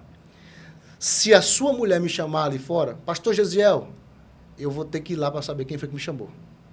Que eu não tenho intimidade com ela. Agora, se ela te chamar, o senhor não precisa nem ir lá. O senhor já sabe quem é que está chamando. Uhum. Se a minha esposa me chamar em qualquer lugar, não precisa nem virar para saber quem é. Eu tenho intimidade com a voz dela. Então, aprenda, irmão. Deus conversa com quem conversa com ele. Deus está atrás de pessoas para contar segredo. Deus tem tanta coisa para fazer e que não faz porque não tem para quem contar. E a Bíblia fala em Amós 3,7 que Deus não faz nada sem antes contar. Deus não faz nada sem antes revelar o seu segredo aos seus servos, os profetas. Mas para Deus conversar com você, você tem que ter disposição de buscá-lo, de orar. Então, primeiro, devocional, uma vida devocional, uma vida de oração. Você vai criar intimidade com a voz de Deus. Aprenda a orar, e orar não é só falar. Orar, às vezes, é calar a boca e ficar quieto. Um diálogo, né? Orar é você parar, você ouvir. E aí, o que acontece? Você começa a identificar a voz de Deus, para você saber o que é Deus, o que é o diabo e o que é o seu próprio coração. Vai chegar um momento que a voz de Deus no seu ouvido será como a voz do seu pai, como a voz do seu irmão, a voz da sua esposa. Será inconfundível quando Deus falar dentro de você. Isso não é do dia para a noite, isso é relacionamento. Então, eu atribuo isso a relacionamento. Hoje, se Deus falar comigo, eu morro por aquilo que eu falei. Gisele, você empenha a tua vida no que você acabou de profetizar para essa pessoa? Empenho a minha vida no que eu acabei de profetizar para qualquer pessoa. No que eu revelei, no que eu disse que Deus mandou falar. Até porque, por exemplo, é um privilégio, é uma honra que Deus me deu, eu entendo que não é para todos. Até porque Jesus falou que não existe profeta sem honra, a não ser na sua própria casa. Na minha casa eu tenho honra. Meu pai não dá um passo sem falar comigo. Minha mãe não dá um passo sem ligar para mim. Minhas irmãs, profeta para elas, talvez ele está assistindo agora, profeta para elas sou eu. Minha esposa diz que tem até medo de mim. Ela fala, amor, tem hora que eu tenho medo de você. Eu sou reconhecido na minha casa, os meus melhores amigos, todos eles temem e tremem quando eu falo qualquer coisa. Outro dia nós estávamos todo mundo sentado numa mesa, comendo, num jantar lá em Altos, no Piauí. E eu falei, cara, vamos todo mundo sair daqui agora, vai acontecer uma desgraça aqui daqui a pouco. Como assim? Levantei, paguei a conta, já entrei no carro. Ninguém quis pagar para ver. Todo mundo me seguiu. Minutos depois, passou 2 carros cheios de assaltantes. Fizeram um arrastão. Teve troca de tiro. Teve uma desgraça. No outro dia, só notícia na cidade. Se eu falo com os meus amigos, com meu pai, com a minha mãe, com a minha esposa, eles não têm medo de acreditar. Então, dentro de casa, Deus me deu essa autoridade. Na nossa igreja, as minhas ovelhas, nós temos 10 igrejas. Todos eles me dão essa credibilidade e isso não é algo imposto. A autoridade é algo conquistado. Sim.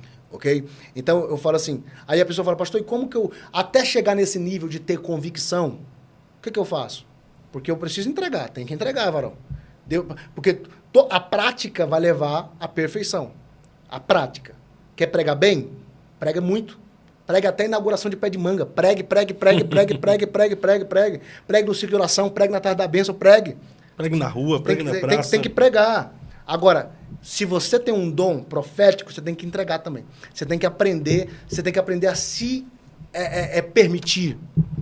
Ok? Se permitir a ser usado. Exato. Pastor, e quando eu não tenho convicção? Pergunte. Eu estou sentindo isso a teu respeito, irmão.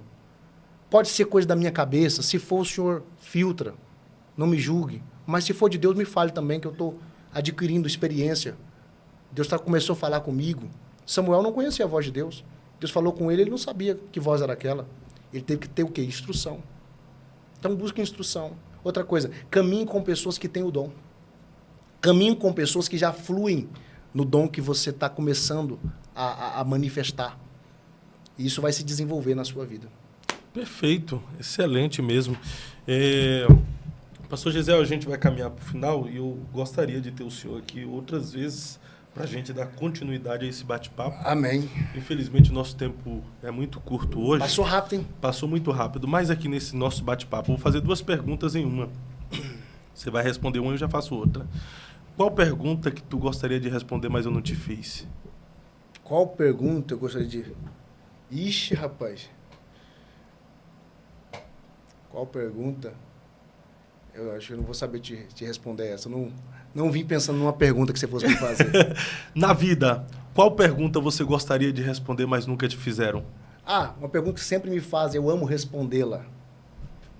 Mas aí eu vou deixar aqui a polêmica no ar, porque vai ser para o próximo podcast. O que nós estamos buscando aqui na igreja? Como igreja de Cristo, qual é a nossa missão? Qual é o caminho que nós estamos fazendo? Estamos em busca de quê? Eu sempre falo, e na nossa igreja não existe mais esse dilema. Nós não estamos correndo atrás da nossa salvação. Salvação para nós não é um alvo, é uma porta de entrada. Nós estamos correndo atrás de uma coroa. Uma coisa é ser salvo, outra coisa é reinar com Cristo. E nós entendemos salvação como um presente de Deus. Salvação é de graça, graça e pela graça. De maneira que obras nenhuma pode te dar salvação. Nada que você faz ou deixe de fazer vai te salvar ou te fazer perder a salvação. O apóstolo Paulo diz que se na obra tiver graça, se na graça tiver obra, a graça já não é mais graça. Ok? Agora, o reino é outra coisa, totalmente diferente. Infelizmente, na maioria das igrejas, é uma salada doida, é tudo misturado. Porque o reino não é pela graça. O reino é tomado à força. E aqueles que se esforçam se apoderam dele. A sua coroa é algo que você corre um grande risco de perder se você não viver uma vida para Deus. Se você não renunciar, não negar a si mesmo, não tomar a sua cruz e não segui-lo, você vai perder a sua coroa. Essa você pode perder e é aquilo que eu busco. O apóstolo Paulo, quando falava de salvação, ele não tinha dúvida que já era salvo. Ele não dizia que seria salvo. Ele dizia, eu sou salvo. Para nós que somos salvos, o evangelho é poder de Deus. É isso que ele falava. Agora, quando ele ia falar de reino, aí ele não falava que já tinha alcançado. Ele dizia, não digo que já tenha alcançado.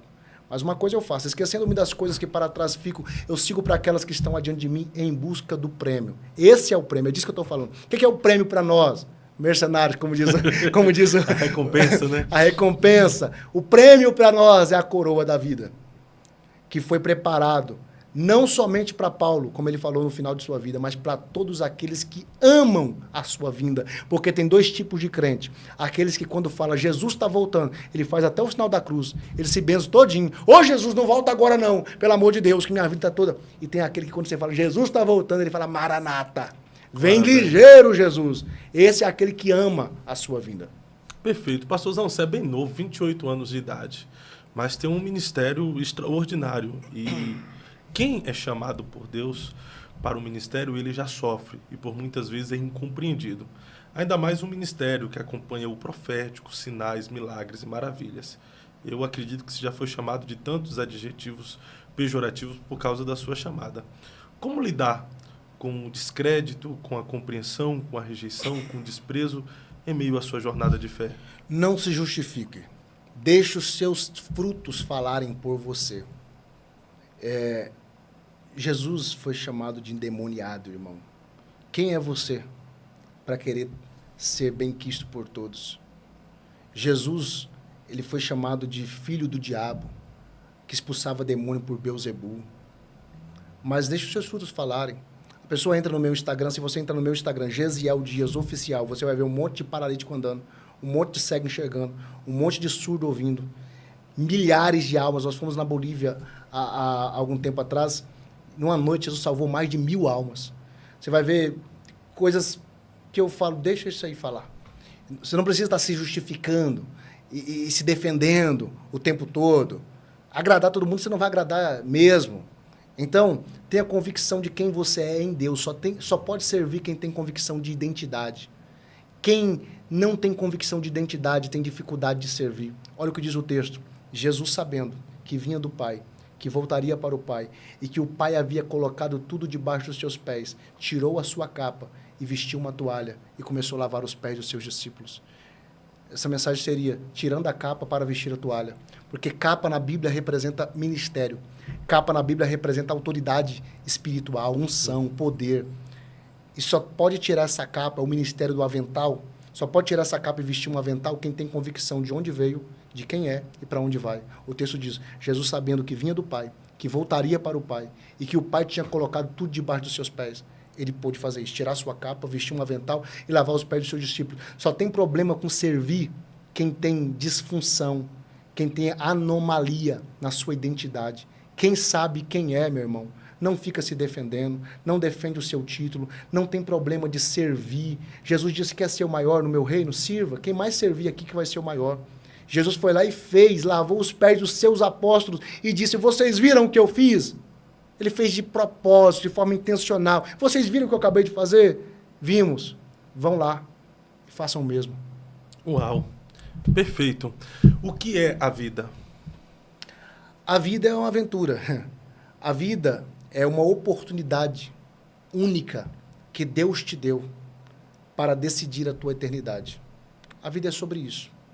A vida é um pingo d'água no oceano, comparada à eternidade que você começa a viver após a morte. Por isso a vida parece tão injusta. Porque você avalia ela numa perspectiva natural do aqui e do agora. Aí parece que Deus é injusto com algumas pessoas. Mas tem que entender que a mente de Deus não cabe nessa vida. Deus não mora no tempo. Deus mora na... Aliás, Deus não mora na eternidade. A eternidade mora em Deus. Ele é Pai da eternidade. Então Deus, ele vê muito além dessa vida. E que é essa vida? Uma oportunidade que ele te deu para cumprir um chamado. Todo mundo que veio para essa vida teve um encontro com Deus antes de vir para cá. Acredite, você não lembra, mas tem uma música do Daniel e Samuel que diz assim, ê, saudade, saudade de um lugar bonito onde eu vou viver. Aí um dia o pastor falou para mim, essa música tem um erro muito grande, como é que eu vou sentir saudade de um lugar que eu nunca fui? Eu falei, quem disse que o senhor nunca foi? O senhor só não lembra, é porque a sua memória é muito fraca. O senhor nem lembra o dia do seu casamento? O senhor não lembra como que era dentro da barriga da sua mãe? Mas Deus disse para Jeremias, antes de você nascer eu te conheci. E conhecer ali no hebraico, conhecer para o judeu em si, não é eu saber seu nome. Conhecer é tão forte que chega a ir até, em alguns casos, a ir para a cama. E fulano entrou a fulana e a conheceu. Conhecer para o judeu é, no mínimo, sentar e conversar. Eu falar da minha vida para você e você falar tem da intimidade. Sua. Tem intimidade. Antes de você nascer, eu te conheci. E te ungi. como profeta. E te dei as nações por profeta. Ou seja, você já veio, irmão, debaixo de um acordo com Deus para essa terra. Sua primeira missão nessa vida é lembrar que acordo foi esse. Descobrir o que foi que tu combinou com Deus na eternidade. Qual é o teu chamado, qual é o teu propósito. E a segunda missão é cumprir esse propósito. Uau. Primeiro descobrir, depois cumprir. Pastor Gesiel, sem ser de forma filosófica, de forma introspectiva, o que é a vida? A vida é isso mesmo. A vida é servir, a vida é você viver cada momento de forma única, não pular as etapas. Viva cada momento. Pastor, mas eu já cometi tantos erros na minha vida. Se os erros que você cometeu te fez aprender, o preço saiu barato. Está tudo certo. Você aprendeu com o erro que você cometeu? Aprendi, pastor. Então segue. A vida é isso mesmo. A vida tem que continuar. Aprenda isso com Davi. Davi tinha arte da vida continuar. Ele orou. Deus não mata o meu filho. Deus matou o filho. Não o atendeu, porque Deus não é teu empregado. Deus não vai atender todas as suas orações. Deus matou o menino. E Davi disse, morreu meu filho? Morreu. Traga comida aqui, quero comer. Foi lá, tomou banho, se ungiu, passou perfume. Está comendo e alguém chega e fala assim, poxa, Davi, você estava agora chorando por seu filho que estava doente, agora seu filho morreu, você sentou para comer. Porventura eu chorar vai trazer meu filho de volta? Ele está no lugar que eu vou, agora onde eu estou ele não vem mais. E a vida tem que continuar. Davi se levanta dali, diz o texto, consolou Betseba, levou ela para o culto, foi cultuar e depois foi para a cama com Betseba ainda. Fazer outro filho. Está escrito no texto, fazer outro filho. Pastorzão, muito obrigado por se dispor e compartilhar um pouquinho daquilo que Deus tem depositado na sua vida. Foi uma honra recebê-lo aqui. A honra foi minha. Espero ter a oportunidade de recebê-lo em breve, falando sobre outras temáticas. Tinha tanta coisa para conversar contigo aqui, mas o nosso tempo, olha, meu Deus do céu, já se foi. Já são 1h50, mas olha naquela câmera ali, na de baixo, deixe suas considerações e sua mensagem final aqui deste podcast. Meu amigo, pastor Fábio Santos, eu também acredito nessa geração. Deus abençoe vocês, parabéns por esse projeto. Amém. Que Deus faça com as mãos de vocês o que fez com as mãos de José, onde ele tocava, prosperava. Que ele faça com os pés de vocês o que fez com os pés de Josué. Onde ele pisava, Deus dava a terra por herança. Foi muito bom ter estado com vocês. Eu já tinha assistido algumas entrevistas. Eu falei, meu Deus, o senhor disse para mim que ia me colocar entre os grandes um dia. Quando é que essa profecia vai se cumprir? Cumpriu hoje. Na verdade, eu recebo os grandes aqui, né? Cumpriu hoje. Sentei na mesa dos grandes. Não, foi o grande aqui sentado na mesa do pequeno. Isso que é bom. Cumpriu a profecia hoje. Obrigado, gente. Uma honra. É isso aí, gente. Eu vou nessa semana que vem, com a graça de Deus, a gente tá de volta, deixando aqui as minhas considerações. A TV Fusão, pelo serviço de sempre, pela produção aqui do Léo Dal Negro. Se você tem o seu podcast no papel, tem como um projeto e ainda não consegue como colocar em prática, não tem todos os equipamentos, de fato é caro, entre em contato aí no Instagram, TV Fusão, que o pessoal aí, o Léo, o Juliano, o outro Léo, vai atendê-los da melhor forma possível. E esse seu projeto está na hora de deixar de ser um projeto para se tornar realidade e bombar aí nas redes sociais. E eu quero ser o primeiro a assistir o seu conteúdo. Eu vou nessa, depois a gente vem aí novamente com mais conteúdos extraordinários. Até mais! Eu acredito na minha geração.